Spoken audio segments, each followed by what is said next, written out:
Terça-Light Raízes. É uma alegria estar aqui com vocês. Um grande frio na barriga também, me pega a graça de Deus poder estar compartilhando sobre esse tema, né? Terça-Light Raízes, focado em aprofundamento, em ensinamento bíblico, para que possamos criar raízes. Gente, olha, nada mais importante nos dias de hoje do que um crente verdadeiramente raiz e não Nutella, né? Porque a nutelada hoje está difícil, então como que é importante estar enraizado, como que é importante estar enraizado na palavra de Deus, na família da fé. Isso é algo urgente e importante para os dias de hoje, e pela graça de Deus, essa temática, toda terceira terça-feira do mês, a nossa casa aqui na Light, glória a Deus para os nossos pastores, e isso é incrível, investindo em aprofundar sobre o conhecimento da palavra de Deus. E queridos, não quero delongar muito, eu quero já ir direto para trazer um pouco da introdução dessa palavra. Hoje eu quero conversar com vocês, compartilhar aqui cartas antigas para tempos atuais. Hoje vamos falar sobre uma carta específica, já divulgamos, que é a carta de Tiago, mas quando nós olhamos para a Bíblia, vendo o Novo Testamento ele começa ali sendo composto pelo Evangelho, né? E logo depois vem o livro de Atos, e depois começam as cartas enviadas.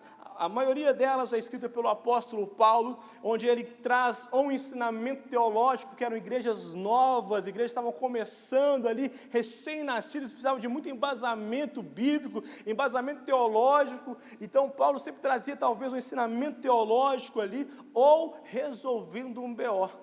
Era um WhatsApp público.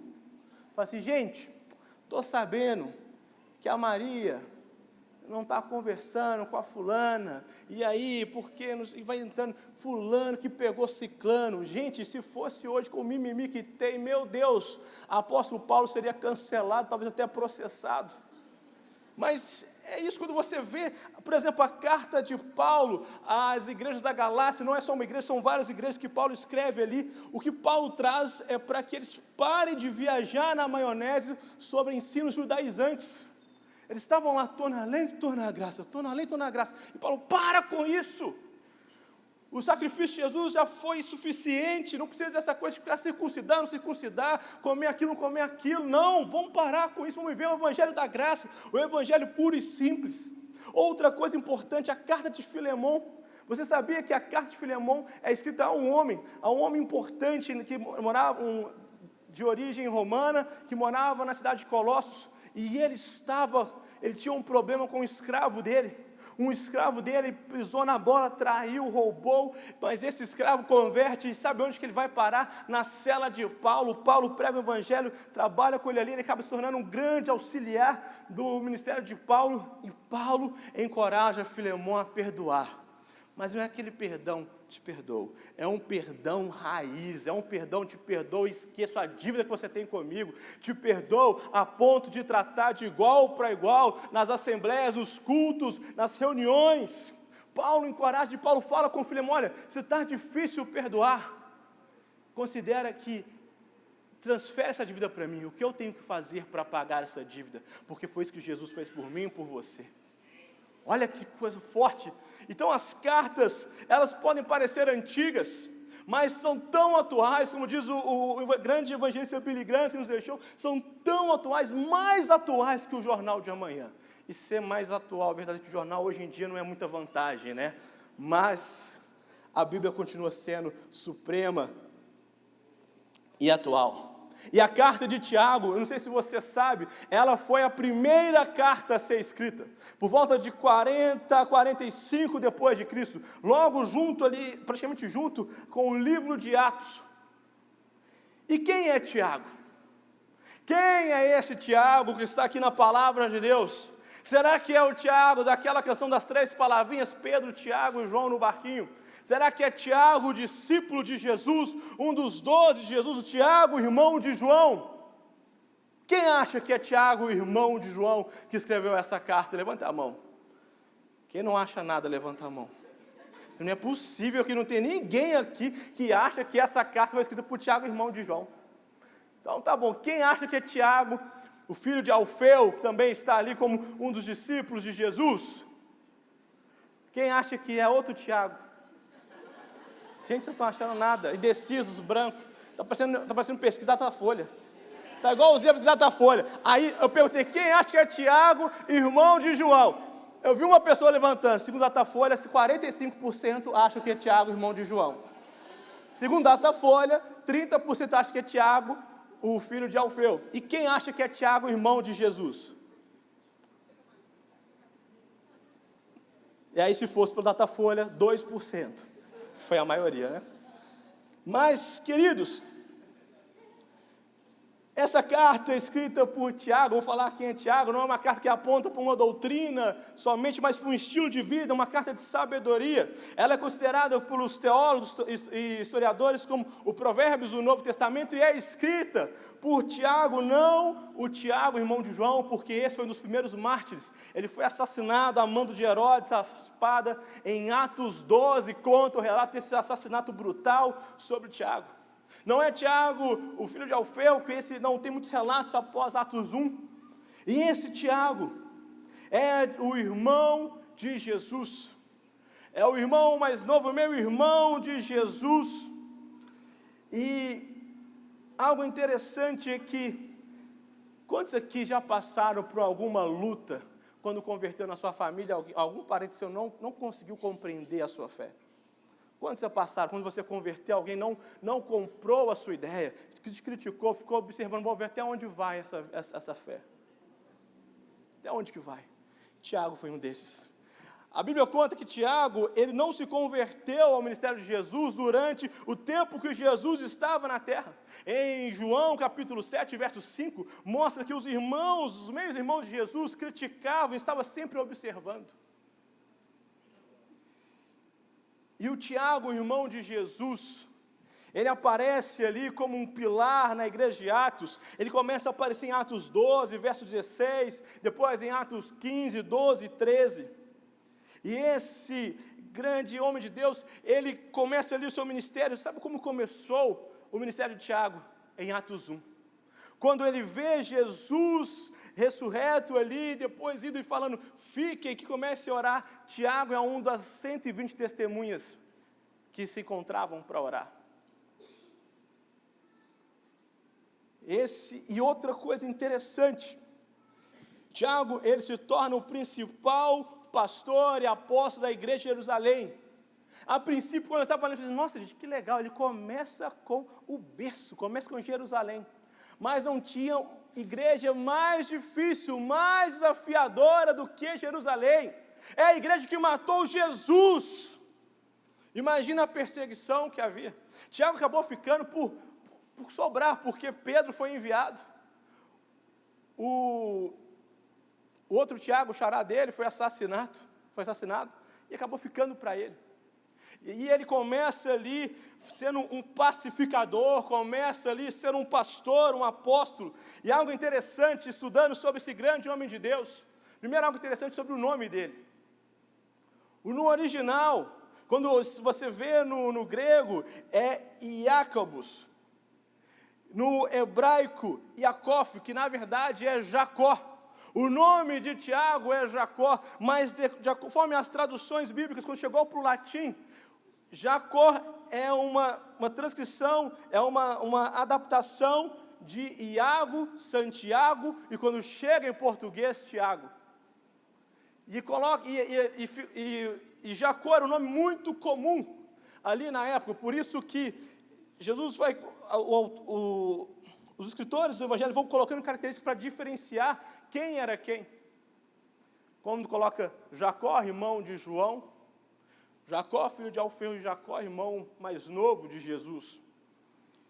E os teólogos, historiadores falam que Jacó, Tiago, ele escreve essa carta baseado em toda a sua experiência de sabedoria que foi construída estudando sobre provérbios, principalmente provérbios de 1 a 9, e também observando os ensinamentos de Jesus no Sermão da Montanha. Uai, mas ele não era crente. Sabe aquele seu irmão, seu primo, seu amigo, que você convida para nascer, mas ele vai numa célula especial, na célula da pizza, na célula do churrasco, na célula de Natal, aquela semente nunca é em vão.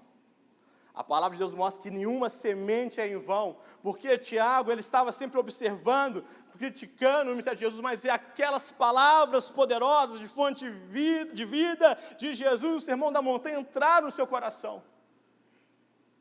E assim ele escreve nas cartas de sabedoria, que é tão atual para nós nos dias de hoje.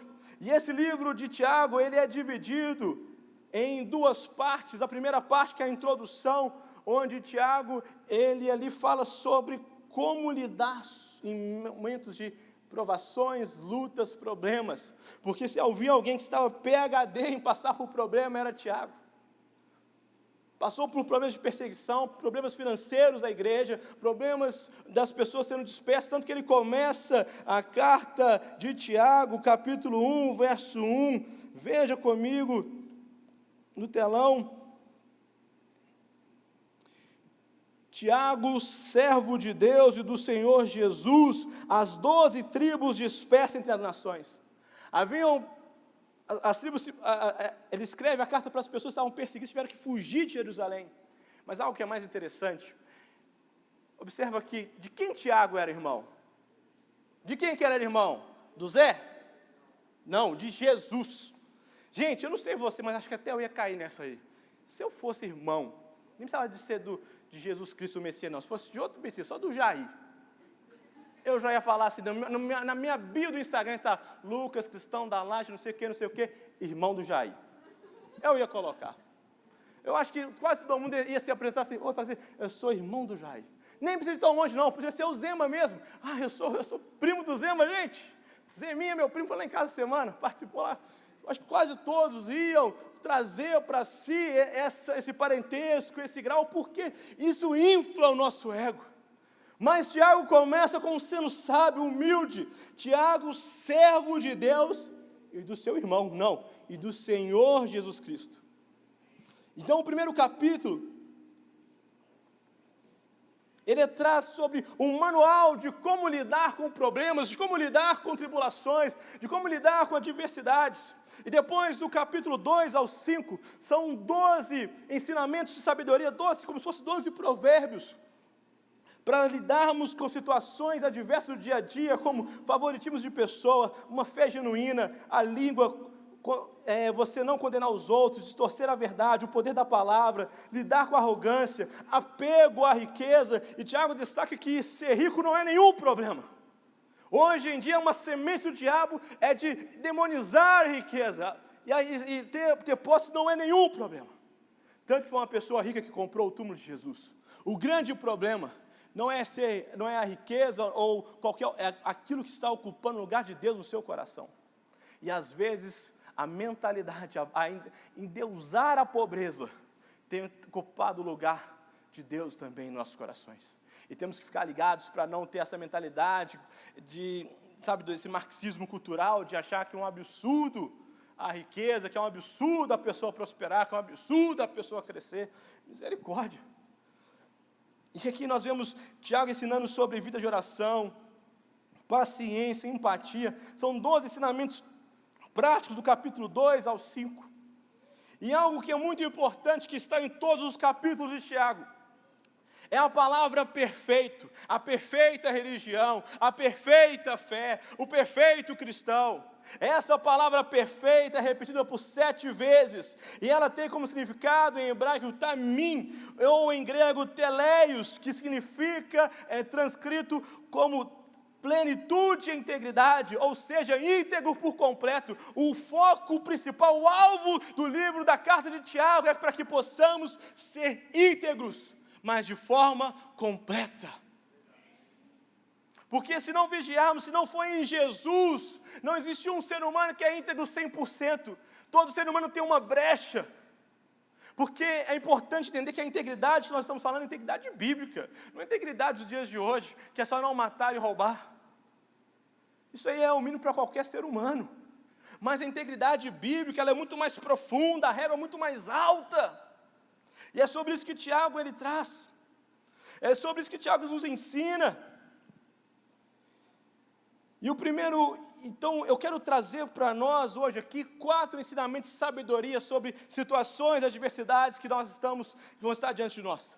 Eu quero destacar que sobre essa carta poderosa, poderíamos fazer 12 ensinamentos do capítulo 2 ao 5, podemos fazer vários ensinamentos do capítulo 1, é uma carta como toda a Bíblia, riquíssima, cheia de pérolas e diamantes. Não podemos olhar para esse livro somente como algo para preencher uma tabela ou uma liturgia, mas como nosso manual de vida. E quando nós olhamos para Tiago, o primeiro ensinamento de sabedoria é: seja sábio em meio às lutas e provações. Em Tiago capítulo 1, do 2 ao 3, acompanhe no telão: meus irmãos, tenham por motivo de grande alegria o fato de passarem por várias provações, sabendo que a provação da fé que vocês têm produz perseverança. Depois eu comecei a estudar, eu gostei muito da versão se não me engano, da revista Almeida atualizada, onde fala: meus irmãos, tenham grande gozo quando caídes em várias tentações, sabendo que a prova da vossa fé produz a paciência. Tenha, porém, a paciência, sua obra perfeita, para que sejais perfeitos, íntegro por completo, e completo sem faltar coisa alguma.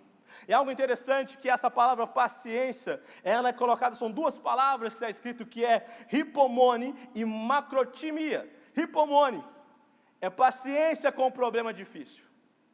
Porque ter paciência, gente, com problema fácil, ter paciência com a internet que acabou, é muito tranquilo. Ter paciência com, o Uber está demorando, pode ser difícil, pode irritar, vontade de quebrar o celular na hora, mas isso é tranquilo. Paciência mesmo é com um problema difícil, é com um problema que ninguém tem a solução, só Jesus. E macrotimia é paciência para com pessoas difíceis. Tem que ter paciência, tem gente que é difícil demais, gente. Se você não conhece uma pessoa difícil, deixa eu te falar, olha no espelho.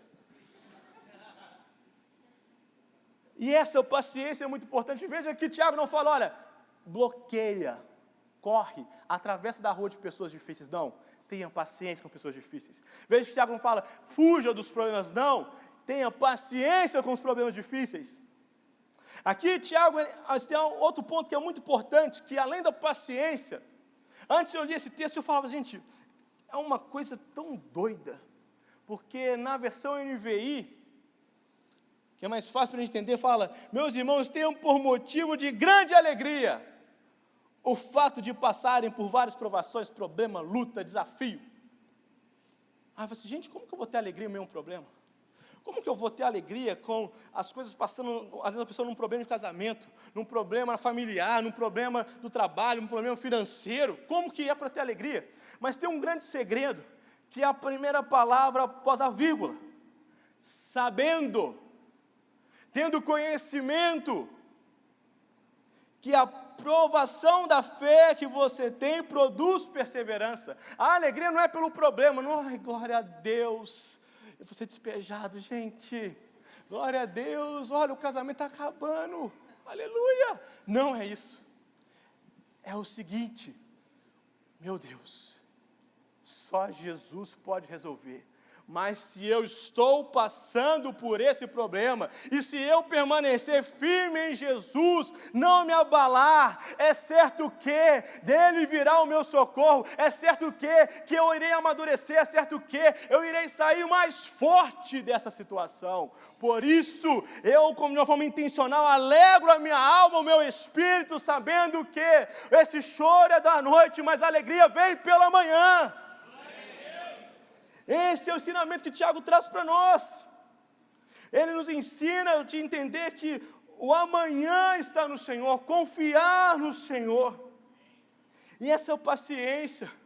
Um exemplo prático: você às vezes pode ter uma pessoa que está passando por uma crise no casamento, e o fruto de trazer alegria intencional é o casamento restaurado. Tiago nos ensina a não confiar plenamente na nossa própria força, conhecimento humano, recursos amigos, mas Tiago nos ensina a ter isso nas lutas, provações, momentos adversos, é se apegar a Deus, buscar nele por paciência, perseverança e fé. Mas isso não é moleza, não é passividade.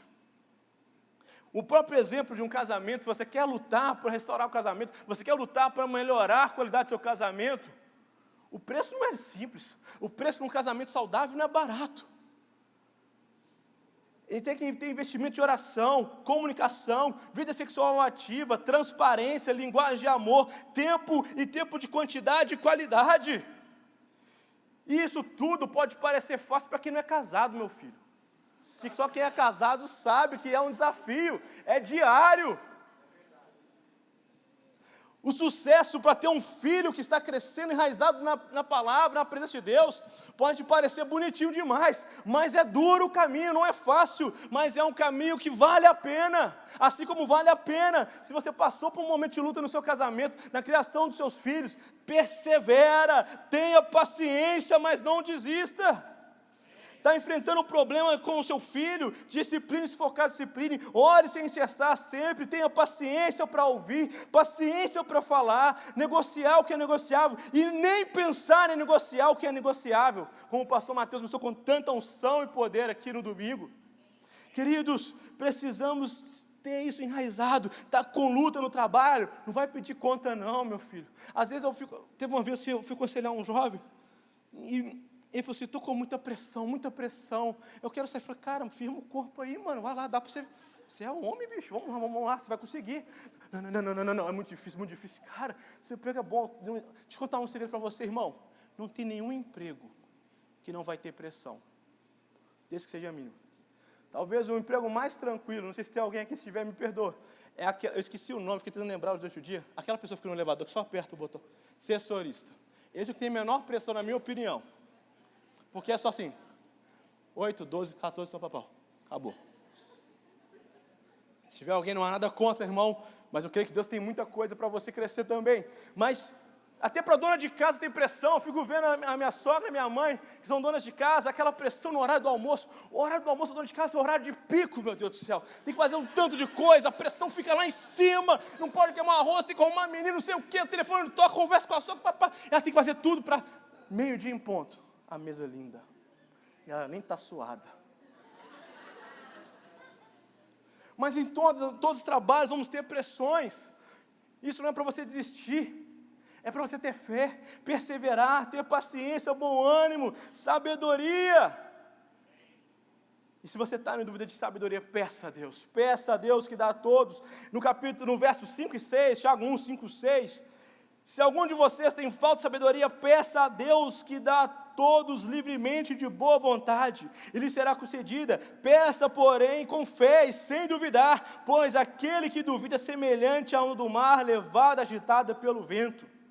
E algo que é importante compreender aqui, que o Tiago ele quer dizer, quando você for orar, quando você pedir algo por sabedoria, que é tão importante em meio às lutas, tome cuidado com o vento e com o mar. O vento simboliza aqui as circunstâncias, o problema, as vozes, as pessoas assim, não vai dar certo, esquece, nem ora, para com isso, você é burro, senhor. Para com isso, não pede sabedoria, você é burro, você nasceu burro, vai morrer burro. Isso é o diabo soprando com as circunstâncias. O mar, ele representa a nossa alma, a nossa ansiedade. Porque muitas vezes nós estamos no meio de um processo, mas a ansiedade nos puxa para trás, nos impede de concluir o processo. Por isso que é muito importante, em meio a momentos de luta, tribulações, perseverar, ter fé e você ser surdo para as circunstâncias. E se sua alma está agitada, você ignorar a sua alma. Para que possamos, assim, com sabedoria, permanecer, prevalecer, para que no final possamos ter como resultado o amadurecimento, o milagre e a vitória.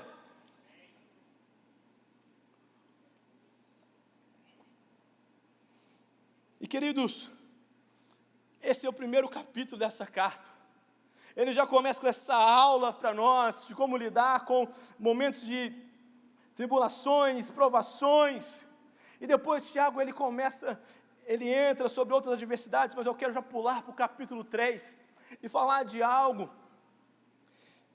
que tem tanto poder, mas precisa ser tão bem cuidado, tão bem disciplinado. Esse é um órgão que para alguns tem talvez 7, 10 centímetros, mas tem gente que tem 3 metros. A língua. A língua em Tiago 3, do 1 ao 12, ele vai trazendo ali, falando sobre o poder da língua. E ele usa 3 formas de atuação e figuras para cada uma dessas formas. A primeira, ele começa sobre direção. A língua tem o poder para direcionar a nossa vida. E Tiago, ele usa duas figuras para aquele tempo muito, muito contemporâneo, que é o freio de burro, é o freio do cavalo, para ele puxar, direcionar o cavalo. Eu nunca andei de cavalo, não faço ideia como que é, mas já vi, quando eu já fui no hotel fazer vídeo, uma pessoa falou assim, eu não vou subir nesse trem. Se eu puxar esse cavalo, ele vai dar um mortal comigo. Então eu nunca andei de cavalo, mas já percebi, estudei tanto para entender, quando você puxa, o cavalo freia, e conforme você vai direcionando, ele vai andando, é como se fosse o volante do cavalo, para ficar mais fácil. E o segundo é o leme do navio, esse é mais fácil para entender. Então o Tiago começa trazendo esses dois exemplos aqui, o freio e o leme, porque serve para frear, para colocar limites da vida à língua, e serve para direcionar. Perceba que ele mostra que há uma bifurcação, você pode direcionar para onde a sua vida vai, basta como você vai usar a sua língua. E ambas são para mostrar a direção, mas depois ele vem falar, mas se você não usar bem, olha o que acontece. Ele usa outra figura, ele usa como fogo, ele fala que se a língua for usada de forma errada, é como uma pequena fagulha que coloca em fogo uma floresta inteira. E se a língua não for direcionada, ela vai ser usada para fofoca, para coisas negativas, maledicência, forma insensata de falar sem pensar, usada de forma maldosa, invejosa, desonrosa. Isso é destruidor, misericórdia. Se a língua não for direcionada de forma íntegra, ela tem como consequência terrível, e Tiago fala que ela é um veneno. Mas não é como aquele veneno que vende na Praça 7, que é, olha o giz chinês, mata barata, mata formiga, mata não sei o quê. Não, ela é um veneno mortal. A língua, quando é usada não para edificação, mas para destruição, ela começa a destruir tudo, ela destrói seus relacionamentos, ela destrói sua vida, ela é um veneno que começa fazendo mal a você, a todos que estão à sua volta. E queridos, que é uma vida mais sem a graça de Deus, uma vida mais miserável do que uma pessoa que usa a língua e afasta todos para afastar ela de si mesma. Essa pessoa definha, sofre de doenças psicomáticas, porque os frutos de um fofoqueiro, de um maledicente, de um rebelde, desonroso, são frutos que vão começando a arruinar, a apodrecer a pessoa de dentro para fora. Porque ninguém quer por perto alguém que sempre está desonrando alguém. Ninguém quer por perto alguém que sempre tem algo para falar de mal de alguém. E quem quer por perto, uma hora não vai querer você, porque você vai ser o alvo da rodada. Pessoas que gostam de ter num círculo de fofoca, de desonra, é um ciclo muito perigoso. Essa atitude atrai por si só pessoas oportunistas que querem falar, difamar de quem está no alvo, mas amanhã o alvo pode ser algum dos seus ou até você mesmo. Mas calma, que não é só de notícia ruim, a língua ela pode ser usada de outra forma também, mas é importante compreendermos que pequenas conversas, sem nenhuma maldade, podem começar assim como uma pequena fagulha que traz um grande incêndio, devasta uma floresta inteira. Pequenas conversas, pequenas fofocas, pequenas mentiras, pequenas desonras. Eu nunca vi uma família plena de sucesso que na sua mesa está sempre desonrando seus líderes, quer seja do trabalho, espirituais ou familiares. Uma hora ou outra, infelizmente, essa casa começa a se arruinar, essa casa começa a definhar, e isso não é praga, não é nada, são as consequências dos frutos. Por isso Tiago traz com tanta ênfase, olha, ele usa 3 exemplos para a língua, 3 vezes, tudo na Bíblia que é usado 3 vezes, é para reafirmar, para destacar, para chamar a sua atenção, ou seja, chama a sua atenção para como você está usando a sua língua. A primeira é a direção, a segunda, se você não usar para algo bom, ela vai destruir, é um veneno, mas vem a terceira, onde ele fala que a língua, ela é como fonte de água, e de água doce. E ele traz um alerta, se você não usar essa fonte de água doce, pode misturar com fonte de água salgada. E esse é um exemplo que ele traz para nós, para que possamos compreender a importância de ter a língua como algo que vai edificar, construir. Veja aqui no verso 12, ele fala, 3:12, meus irmãos, pode uma figueira produzir azeitonas ou uma videira figos? Da mesma forma, a fonte de água salgada não pode produzir água doce. E no 11 ele fala, acaso pode cair água doce, salgada, amarga no mesma fonte? Quer dizer o seguinte, você só pode usar sua boca para uma direção. E por que ele usa a figura de fonte de água doce? Porque Tiago era de Jerusalém, uma região árida, seca, deserta, e não tinha algo mais precioso. Talvez era como um Bitcoin, talvez. Água doce. Quer dizer, a sua língua pode ser usada de uma forma tão poderosa, tão rica, que você não pode desperdiçar a sua oportunidade. Você não pode desperdiçar. Uma língua usada como fonte de abençoadora, é usada para a verdade, e em verdade com mansidão, amor, é uma língua usada para edificação, para trazer vida. Misericórdia com esse cronômetro. E veja que sangue do Cordeiro adiantado, está no 1.5, gosta de assistir o YouTube, no 1.5. Mas queridos, o grande homem de Deus, ele fala algo que é importante, uma pessoa que usa a língua como fonte de água viva, como fonte de vida, ela é como Jesus. E sempre quando alguém está diante de Jesus, sai dali transformado. Se você encontra com uma pessoa e sai dali carregado, pesado, fala, misericórdia.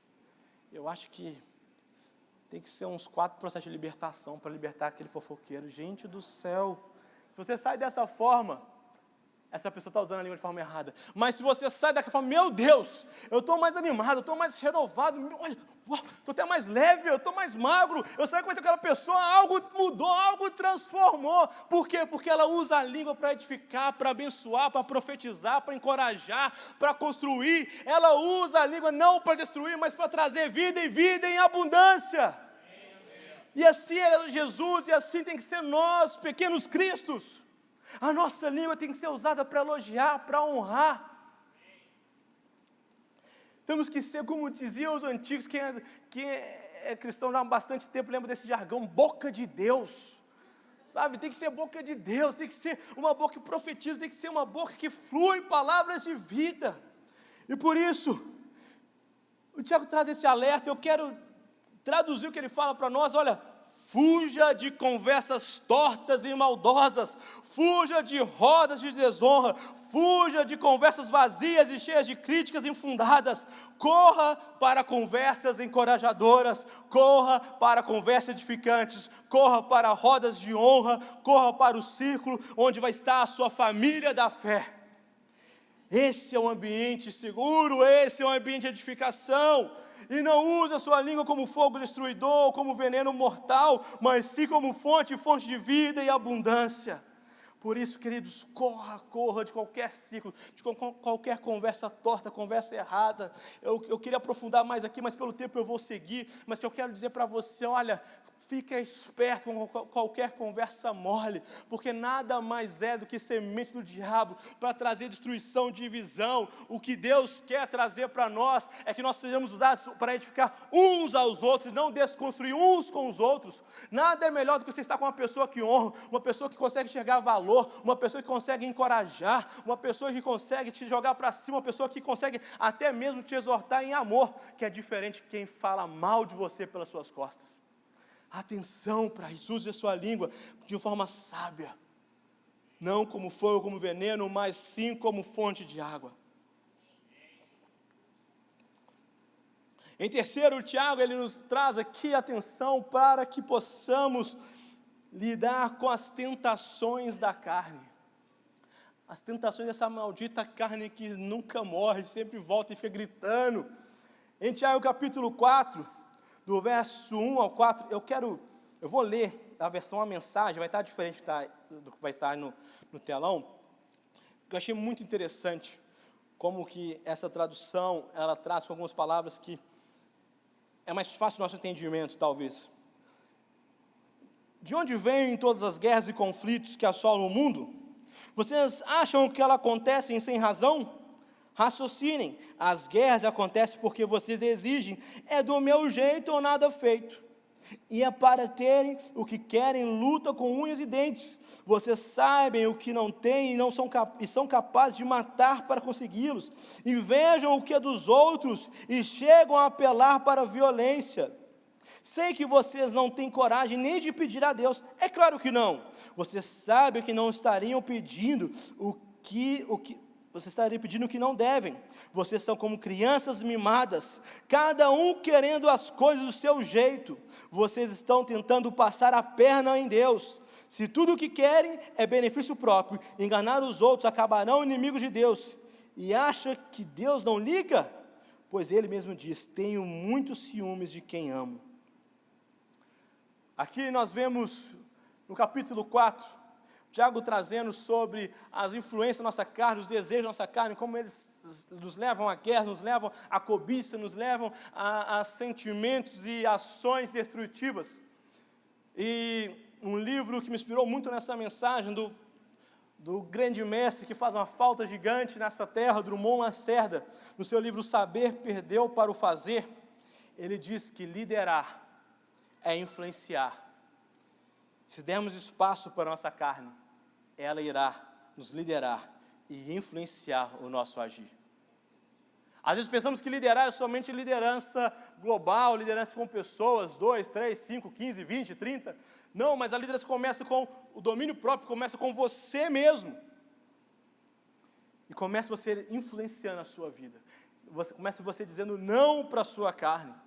E aqui Tiago nos relata conflitos de relacionamentos que a carne, se nós não matarmos a carne, se nós deixarmos a carne ter espaço, melhor dizendo, ela vai trazer conflitos, brigas familiares, divisões na fé, ela vai trazer conflitos, ela vai trazer inveja, ela vai trazer cobiça, porque esses são os frutos da carne.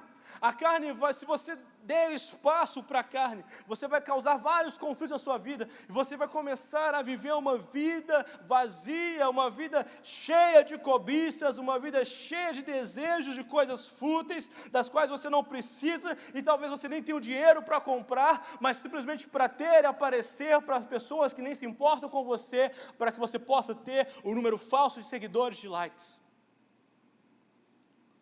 Pessoas que dão lugar à carne, tome cuidado, porque a carne pode conduzir e vai te conduzir para uma vida cheia de coisas, mas vazia de vida, de propósitos.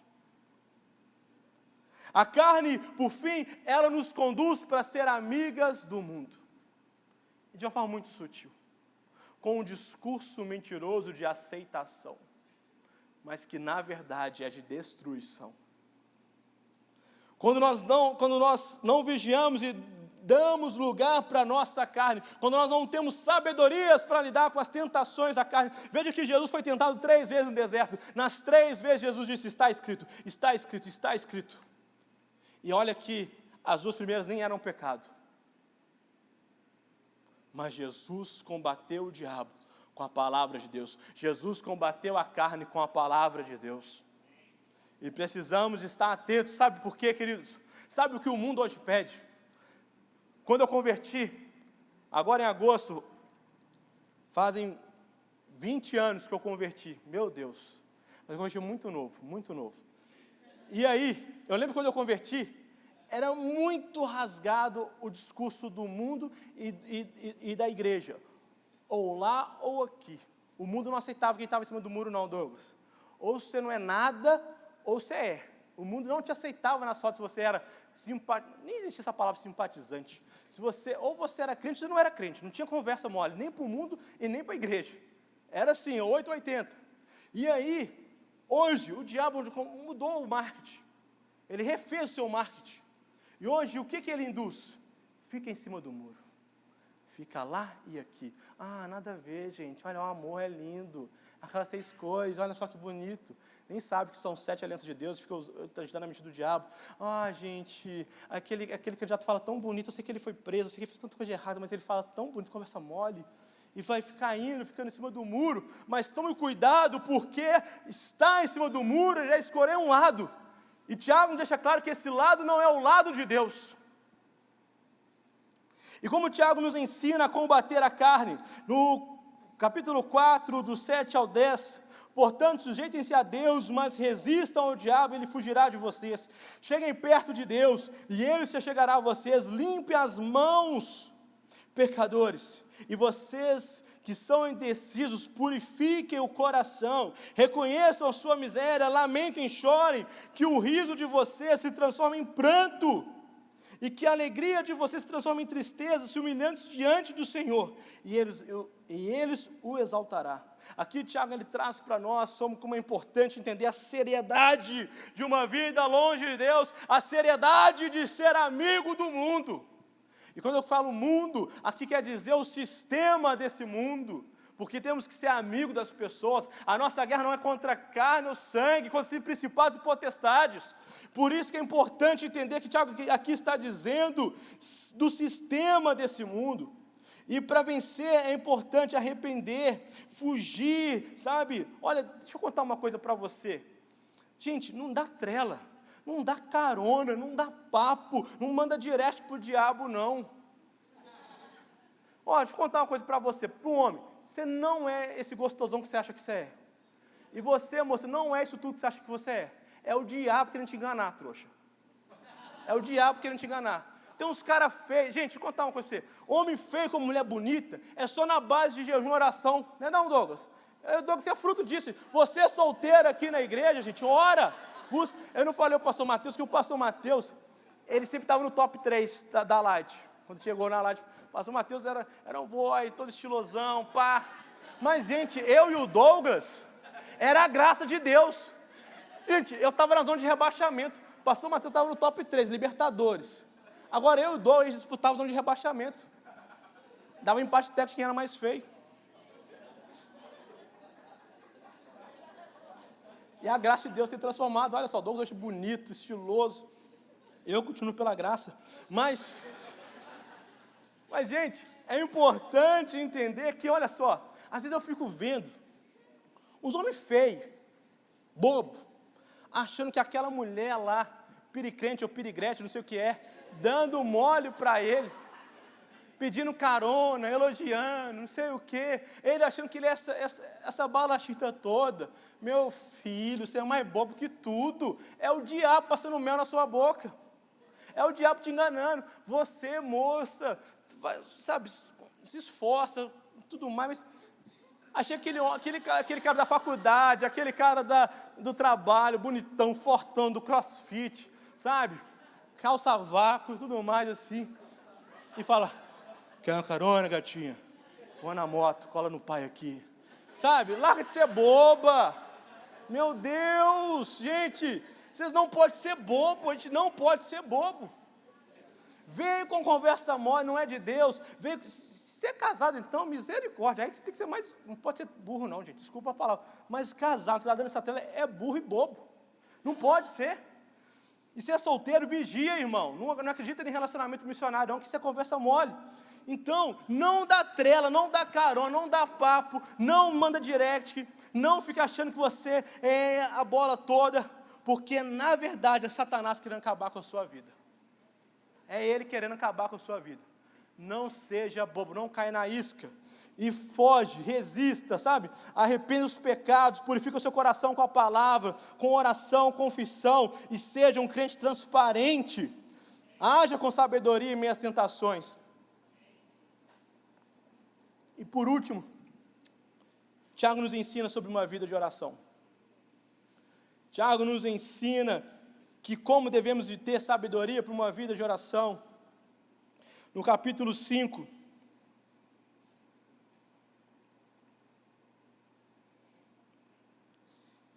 ele nos mostra como devemos ter sabedoria em uma vida de oração. Do verso 13 à frente, entre vocês há alguém que está sofrendo, que ele ore. Há alguém que está se sentindo feliz, que cante louvores. Entre vocês há alguém que está doente, que ele mande chamar os presbíteros da igreja, para que estes orem sobre eles e o unjam com óleo em nome do Senhor. A oração feita com fé curará o doente. O Senhor o levantará, e se houver cometido pecados, ele será perdoado. Portanto, confesse seus pecados uns aos outros e orem uns pelos outros, para serem curados. A oração de um justo é poderosa e eficaz. Elias era humano como nós. Ele orou fervorosamente para que não chovesse, e não choveu sobre a terra durante 3 anos e meio. Orou outra vez, os céus enviaram chuva e a terra produziu os seus frutos. Até aí, queridos. Aqui, Tiago, ele nos traz ensinamentos poderosos sobre intercessão, que é orar pelos que estão sofrendo e necessitando, orar pelos que são doentes, orar pelos que são caídos na fé. É importante entendermos isso e ter esse momento de oração. Não é errado, queridos, você orar pelos seus alvos principais, e ore bastante, mas a sua vida somente não pode ser a sua única fonte de pedido de oração. Eu não sei de quem é a frase que é: se Deus responder todas as suas orações, só você vai ser beneficiado? Se a resposta for sim, tem algo de errado com nossas orações. Sabe? Vamos orar pelas pessoas, orar pelos necessitados, doentes, pessoas que caíram na fé, orar pelos seus líderes, orar pela sua família, orar pela sua célula, pela Light. É importante entender o papel de intercessão, meus irmãos. É importante entender isso. Você está sofrendo pressão no seu trabalho, comece a orar, mas não ora para Deus matar o seu chefe.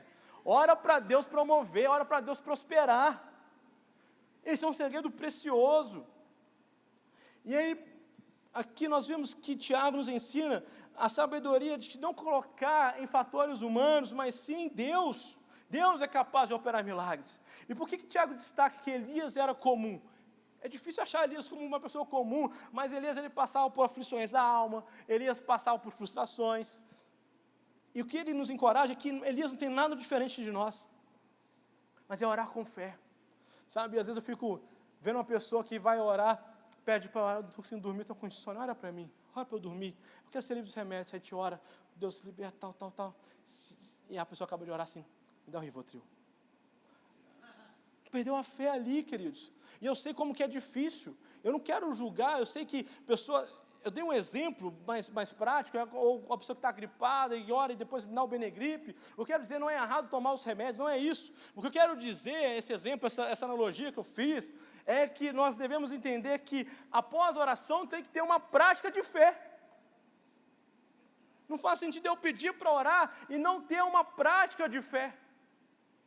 Eu orar é aquela historinha de dois agricultores orando por chuva.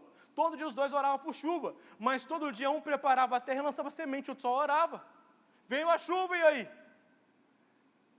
É sobre isso, é sobre compreender que a nossa oração é poderosa, que há um poder na nossa oração, que há um poder no nosso relacionamento com Deus. Quebrar esse paradigma de oração, vou pedir para fulano, porque fulano é mais assim com Deus. Vou pedir porque fulano tem uma oração forte. Sabe, queridos, temos que quebrar esses paradigmas, entender que todos nós somos filhos e temos acesso ao Pai.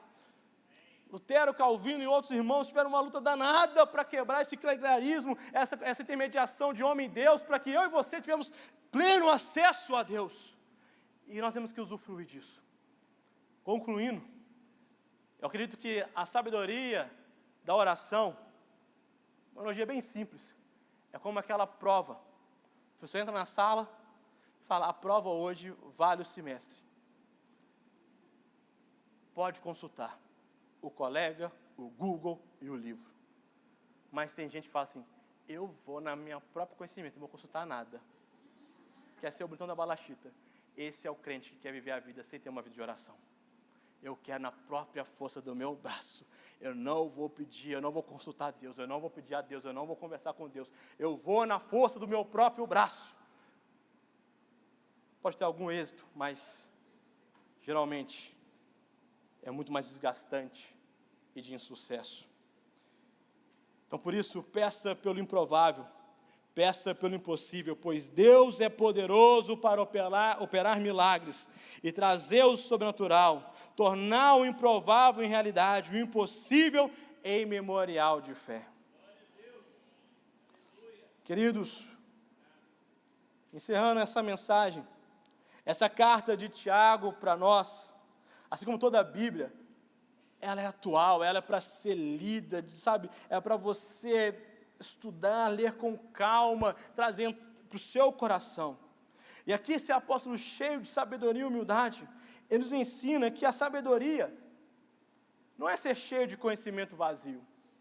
Sabe, a sabedoria não é ter teoria como um monte de cara bobo na internet que fica falando, fala bonito e acha que sabe alguma coisa. A palavra sabedoria que Tiago usa aqui na sua carta, eu esqueci o nome, a pronúncia dela em grego, ela quer dizer o seguinte: conhecimento em prática. Se a pessoa ela fala, mas ela não vivencia nada, ela é só um falastrão. Ela é vazia de conhecimentos. Ela é vazia de sabedoria. Pode ter conhecimento, mas não tem sabedoria. E o que Tiago traz para nós é sabedoria, é prática no meio a uma provação, problemas, lutas, é prática como você usar a sua língua, é prática em meio às tentações, é prática em meio ao momento de oração. Sabe por quê? Porque Tiago, por 20 anos, foi pastor de uma das igrejas mais perseguidas na sua história. E sabe o que acontece? Uma igreja madura, uma igreja íntegra, lembra que eu falei nisso? Que o foco da sua carta é para que possamos ser íntegros de forma completa e biblicamente. Sabe o que acontece com uma igreja sábia, uma igreja madura, uma igreja íntegra, temente a Deus? Ela é imparável, nada para ela. Tem perseguição, crise econômica, problema de o que for, nada para a igreja de Cristo, quando essa igreja está crescendo, amadurecendo, buscando sabedoria bíblica, buscando sim um relacionamento com Deus, buscando integridade, sendo aperfeiçoada, nada pode parar a igreja.